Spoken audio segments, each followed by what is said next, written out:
Puluhan mantan karyawan UD Sentosa Seal melaporkan pemilik perusahaan ke Polres Tanjung Perak, Surabaya terkait penahanan ijazah yang dilakukan pihak perusahaan. Para mantan karyawan mengaku pihak perusahaan memberi syarat membayar Rp2 juta jika ingin mengambil ijazah yang ditahan. Dari 2024 Desember. Dan ijazahnya masih ditahan? Masih ditahan. Mbak, setahu Mbak berapa ijazah yang ditahan di sana? Kurang tahu saya. Tapi banyak.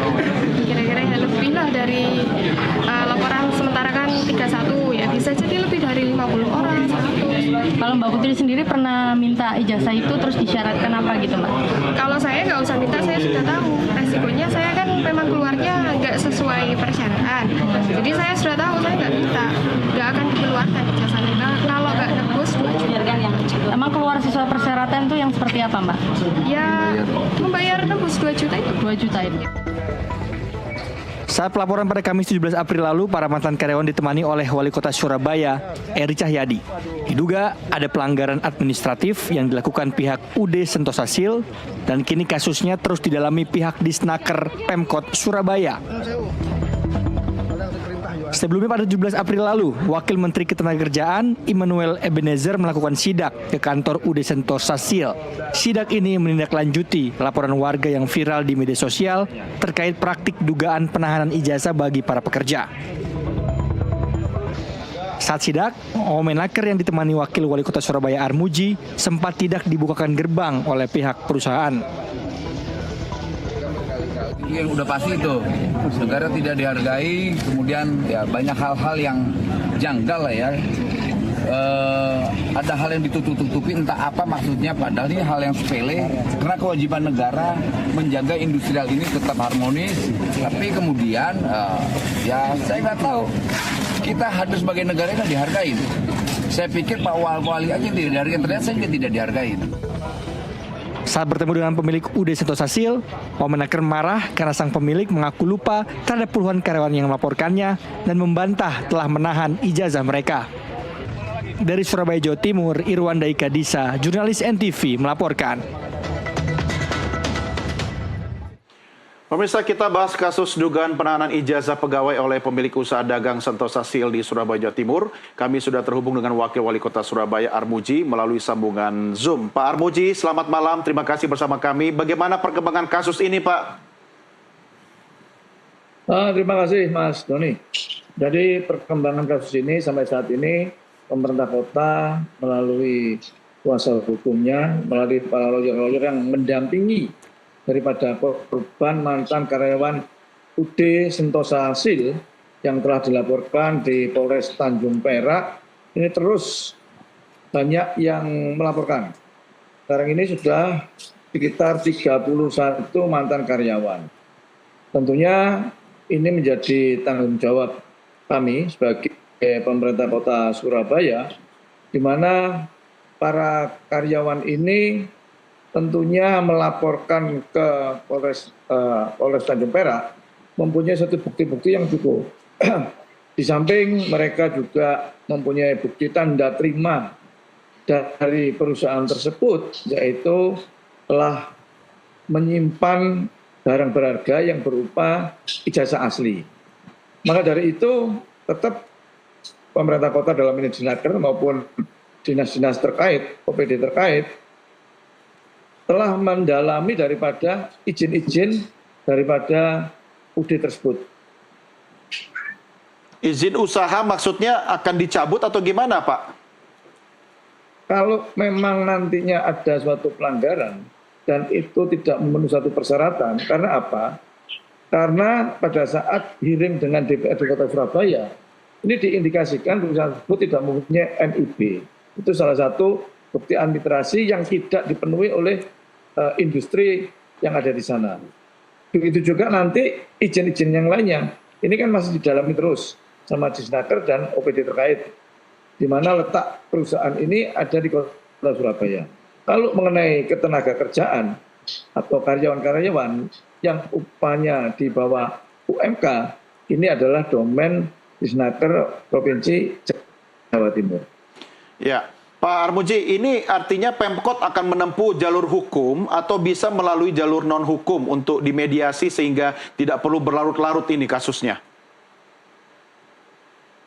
Kalau untuk penanganan ijazah, pemerintah kota menempuh jalur hukum. Tapi kalau menyangkut perusahaan secara administrasi, ya kita tegakkan nantinya kalau ada pelanggaran, perda yang ada di pemerintah kota pasti akan menindaknya. Oke, kalau misalnya Pemkot melakukan upaya penegakan perda terkait dengan hal-hal administratif yang belum dilengkapi oleh UD Sentosa Sil ini, lalu kemudian ditemukan sanksi atau diberikan sanksi, apakah tidak akan berdampak kepada urusan soal ijazah yang tertahan itu malah berlarut-larut gitu Pak? Nah, itu kan beda ya. Jadi kita harus bisa membedakan di mana kasus yang ditahan, ini kan ranahnya pidana. Itu domainnya pihak kepolisian. Dalam hal ini Polres Tanjung Perak. Kalau domain masalah izin-izin yang ada di perusahaan tersebut, itu domainnya pemerintah kota. Nah, ada lagi domainnya ketenagakerjaan.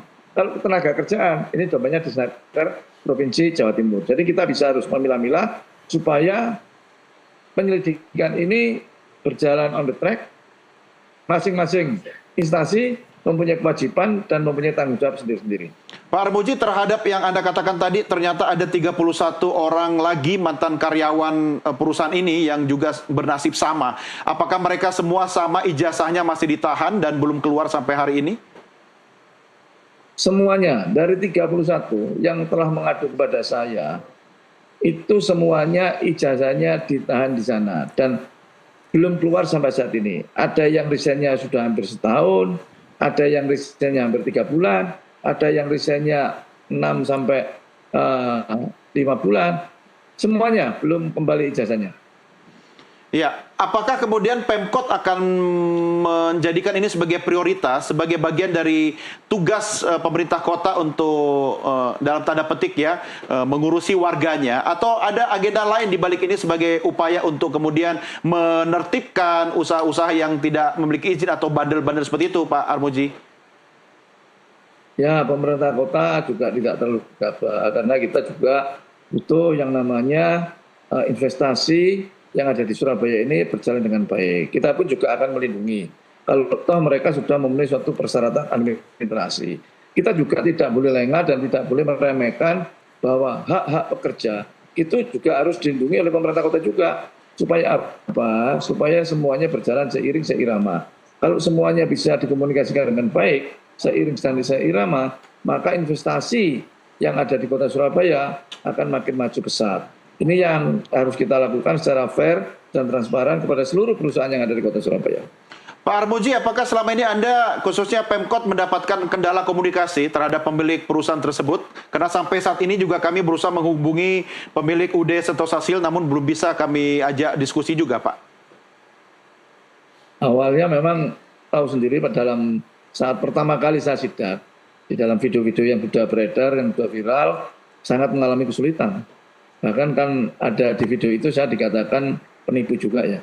Nah, pada sidak yang kedua sama Pak Wamen, saya dengan Pak Wamen, pintu besarnya juga agak kesulitan pada saat itu dibuka. Tapi dengan berbagai negosiasi pihak-pihak daripada kepolisian, akhirnya kita dibukakan lewat pintu samping untuk bisa masuk dan komunikasi di sana. Memang agak sulit ya komunikasinya.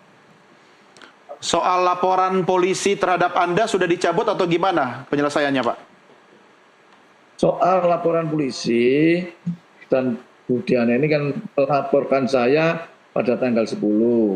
Itu hari Jumat. Hari Seninnya mereka datang ke tempat saya, ke rumah dinas saya bersama suaminya, dan mereka telah meminta maaf dan kita minta maaf, dan akhirnya laporan saya ke Polda Jatim bisa dicabut. Harusnya kalau laporan sudah dicabut berarti harusnya clear dong, Pak. Ijazah-ijazah yang ditahan itu apa tidak langsung bisa keluar, Pak? Urusan dengan saya sudah clear, tetapi mereka bersikukuh masih mempertahankan diri, mengatakan tidak menahan ijazah. Begitu juga waktu sidak dengan Wamen, mereka juga ditanya bahwa mereka tidak mengenal daripada karyawan-karyawan yang telah melaporkan dia ke kepolisian. Padahal semua alat bukti, semua rekaman sudah pernah ditunjukkan. Jawabnya lupa, tidak kenal, bahkan mereka tidak mengakui bahwa itu karyawannya. Kalau sama-sama ngotot gini kayaknya jalan hukumnya masih panjang nih Pak Armuji. Ya, saya kira kan ada jalannya sendiri-sendiri.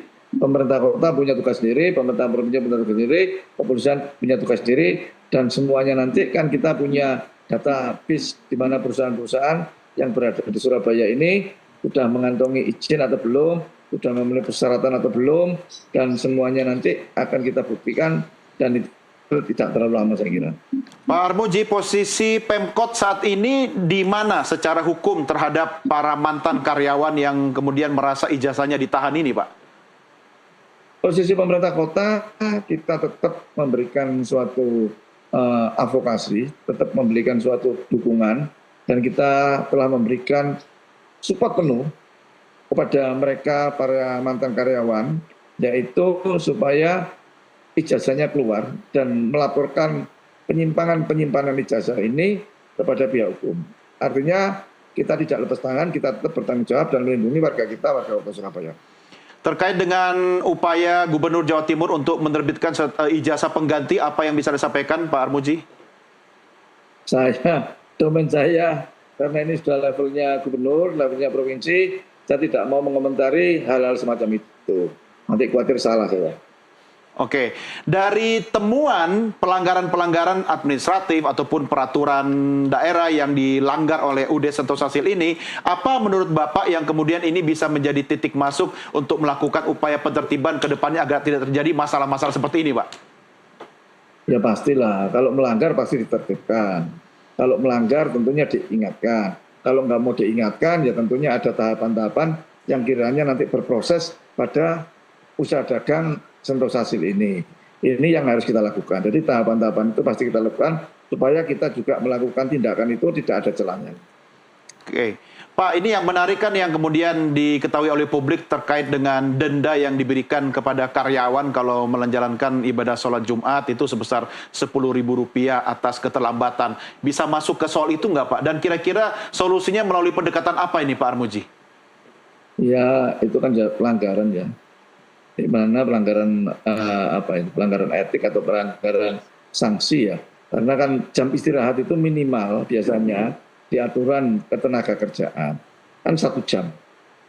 Di sana cuma berlaku 20 menit untuk jam istirahatnya. Dan apabila mereka hari Jumat keluar, Jumatan mesti keluar ke masjid ya, lebih daripada 20 menit, maka mereka dikenakan denda Rp10. Bukan soal nominal Rp10-nya, tapi ini seolah-olah kan ada hak-hak untuk sebagai umat beragama untuk menjalankan kewajiban kita. Itu kan seolah-olah ya, itu dihalangi kan seperti itu. Ya. Tapi kan nggak bisa dipidana soal itu Pak, apalagi kalau misalnya tertulis dalam peraturan perusahaan, bisa nggak Pak? Saya kira kalau ngomong dipidana bisa nggak, nanti pihak kepolisian akan lebih jeli lagi kan gitu.